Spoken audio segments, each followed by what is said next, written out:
kedu ka unu si wee nwee that connection? Ganiru. Muna Maggie matara over 8 years ago now, or 9 years, if I'm not mistaken. From that it's not from that my film.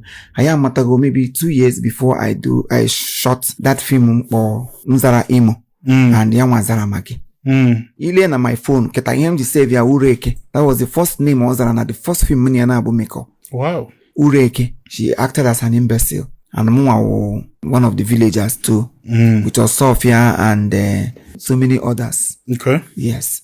Mbachori me fima like that lady now.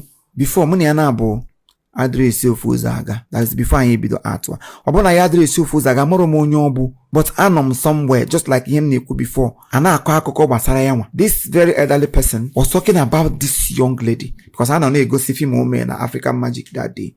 From there and then madi bido ku na Hana like the way she interprets her roles and all that. But this director, who is an elderly person,